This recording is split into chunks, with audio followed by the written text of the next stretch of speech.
Ladies and gentlemen, it's Dustin Nulf with Keller Williams Realty's the Dustin Nulf team and the Full House LLC Pittsburgh Property Management. How you doing? So I got a good question here. We're going to look at the answers today. One of our patrons on Patreon, Facile, I hope I said that correctly, was asking today, how do I find talent for my team? So what are the talent pools or the resources for hiring when you're building a real estate sales team? And this isn't just for real estate, so you can find talent for any business using the resources we're going to talk about today. So that's what we're going to look at today. I mentioned Patreon. This is the website. It'll take you to my Patreon account. I want to thank everyone who supports me there. For real estate agents at the $10 level, we do group coaching.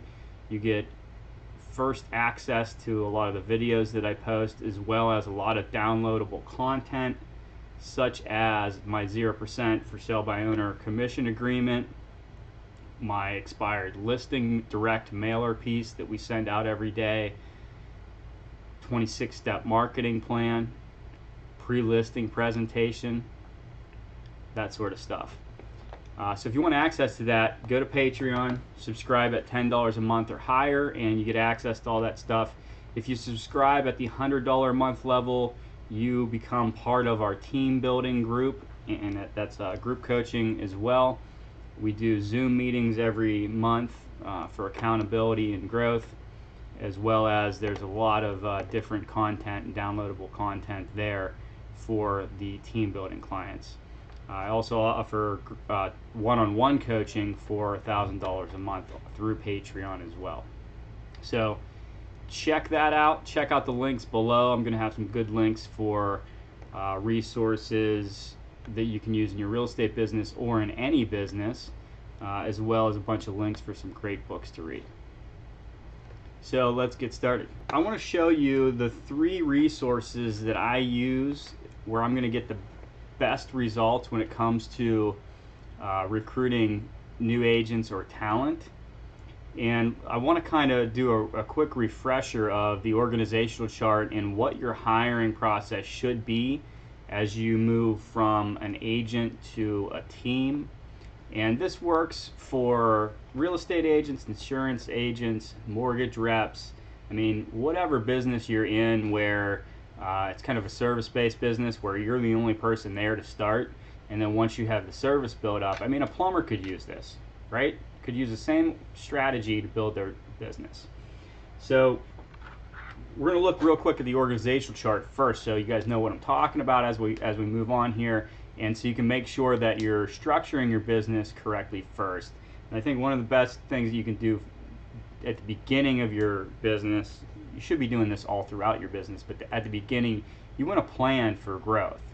And you don't want to just kind of wing it.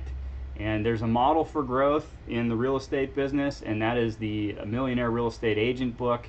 There's a link to it below. There's a link to Audible if you don't like to read books and you'd rather hear the book. There's a link to a free trial of Audible below. Get the Millionaire Real Estate Agent book and use it as your Bible as you grow your real estate team. So organizational chart, this is you. That's you as an agent. And as you grow your team, the first positions that you're going to hire for are administrative support positions. Please do not do what everybody else wants to do, which is hire a buyer's agent first. That is not the correct process. If you want to build your team for growth and longevity, you need to start with administrative assistants first. Starts with you. First hire is going to be your executive administrator, and I will tell you, you know, that it's the MREA book says this, Gary Keller says this. Really take some time and try to find the right person to hire. You're looking for somebody who is self-motivated and does not need to have you looking over their shoulder telling them what to do all the time. Anybody can do what they're told. You need somebody who's going to solve problems, create solutions, and create systems for you. That is who you should be hiring first. That person should, if you do it right, you hire the right person, you should be able to grow the rest of the business almost entirely through that person. They're going to hire every other hire that you need. They're going to even be the beginning screening process for your recruits. Second hire should ideally be hired by your executive administrator. So they're going to hire more than likely somebody who's transactional, like a transactional coordinator. So your first two hires are administrative. One way or another, you end up in this organization here where you get a small buyer's agent team. We got a buyer's agent overseeing an inside salesperson who's also overseeing a showing assistant. And it is possible that this ISA may be moved over here into your lead generation division, and they would be overseen by somebody else in the future. That's possible too, but this is, I feel, a good way to start.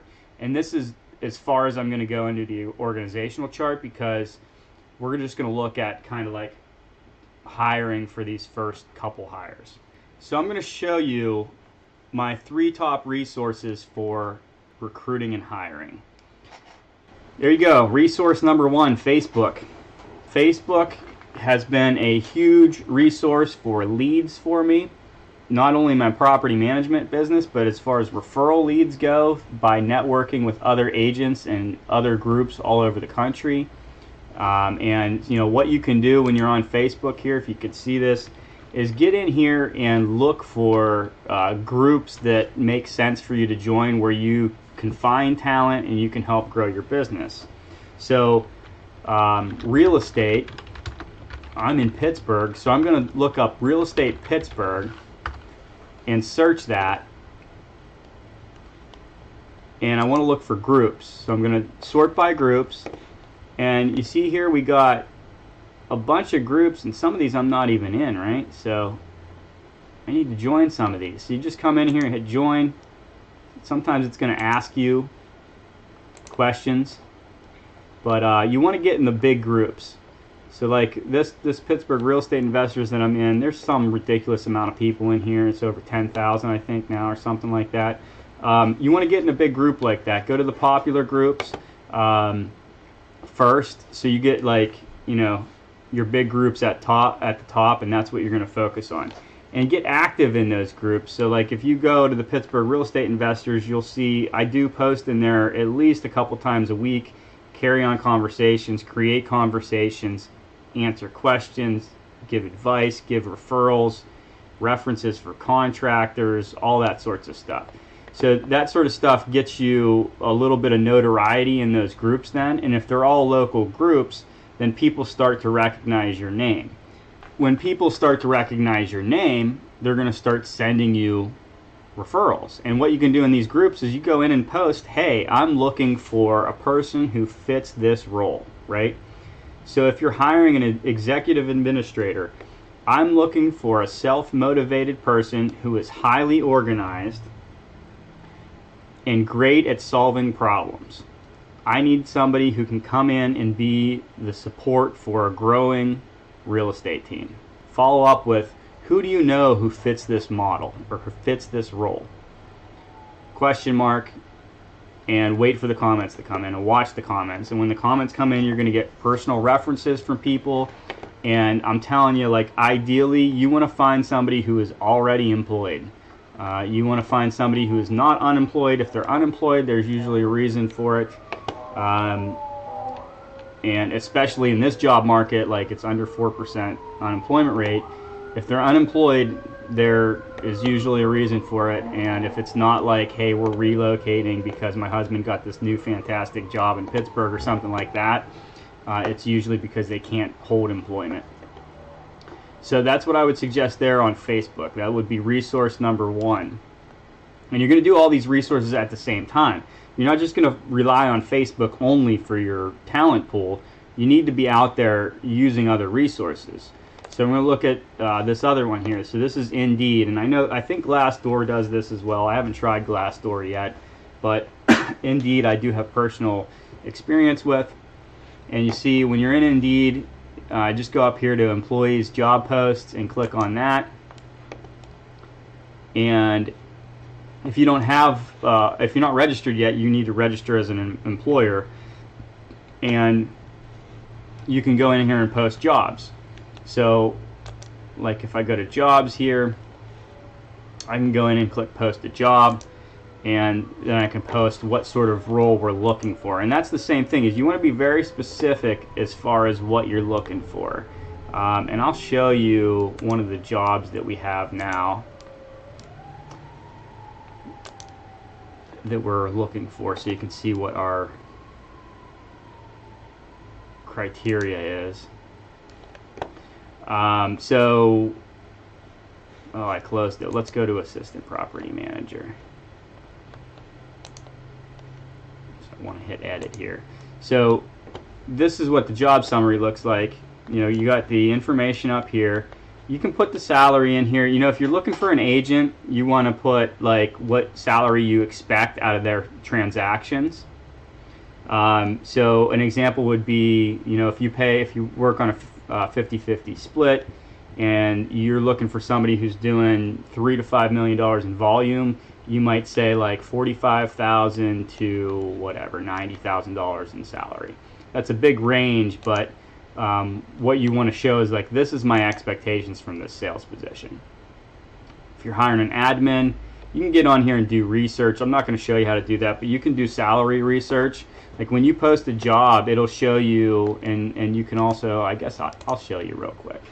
If you come on here and you pretend that you're an employee looking for a job, so let's say I want to look for a property management position in Pittsburgh. I'm going to search that, and then you get a list of all the available jobs, and then over here it says Assistant Property Manager salaries by company. So this is an Assistant Property Manager. I don't know why it's showing me that as opposed to Property Manager, but it shows what the average salary is here based on 45 salaries in the Pittsburgh area. So the average salary, base salary for an Assistant Property Manager is $33,850.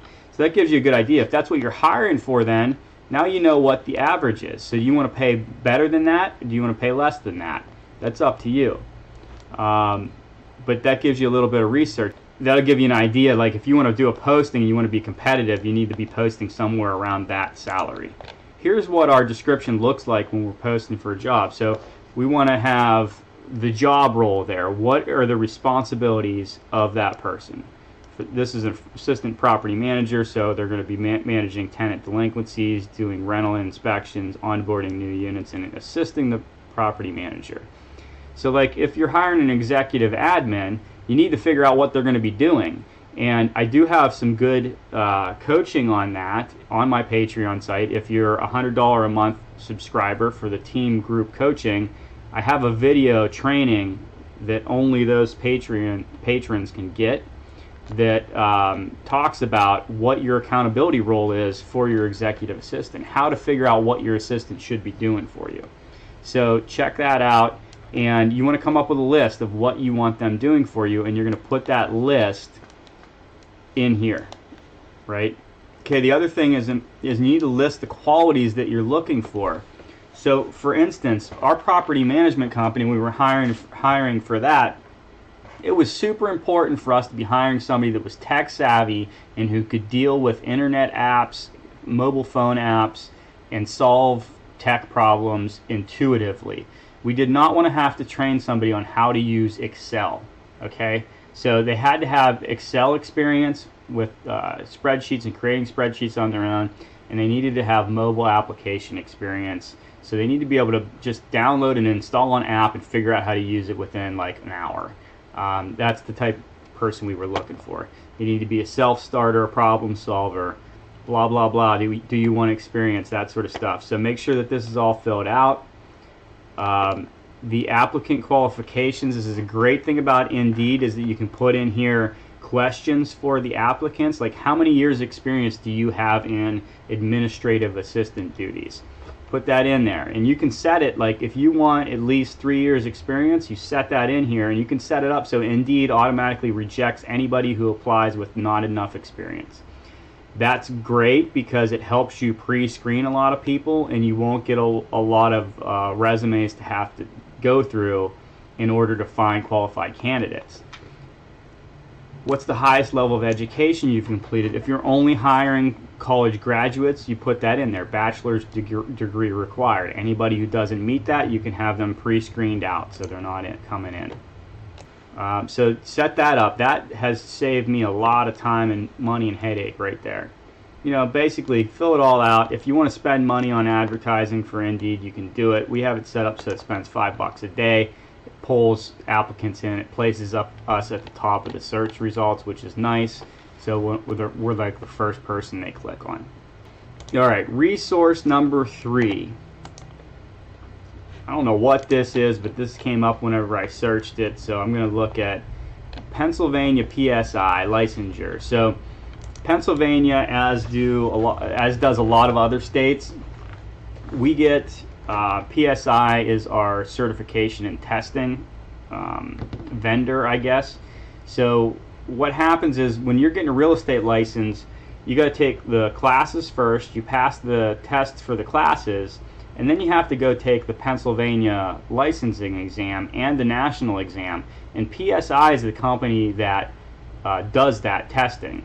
So what we do and what you can do, if PSI is the vendor or not in your state, you can subscribe to a service that sends you a list of contact information for anybody who has taken and passed or failed any exam, really. So like if you're a hairdresser in Pennsylvania and you want to hire only certified hairdressers, you can get that list. As soon as anybody passes that certificate or fails it even, you get their contact information every month.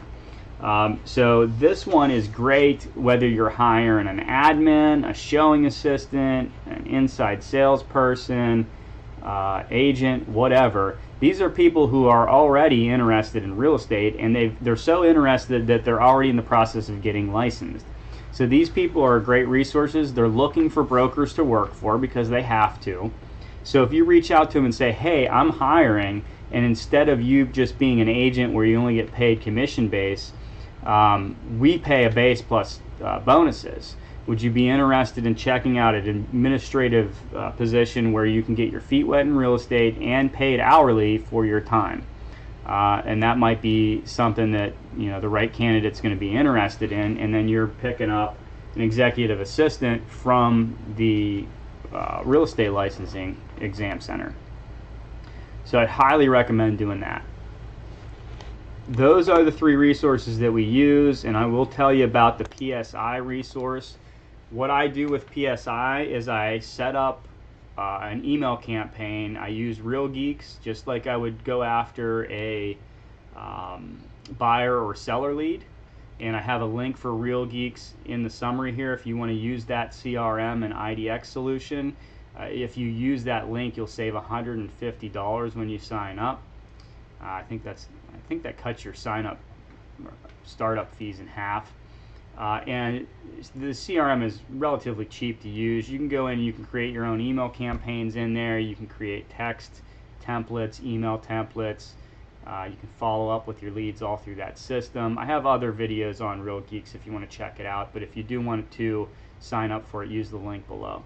But I use Real Geeks for our hiring process too. So anybody who's an agent that has recently taken the real estate exam, I will set them up on an email campaign, and that email campaign drips on them about every 2 weeks. It sends them good information for new agents as well as like a video. And what I did was I linked to a lot of our training videos that I'm doing because new agents need training. So what I want to do is let them see what they can get out of our team free through YouTube and the resources that I have out there, so they can see how I'm coaching, how I'm training, and if they like what they're seeing, then they can reach out. There's a call to action in those emails that they get where they can reach out and I can bring them in for an interview. So that's a good idea for following up and reaching out to that PSI list.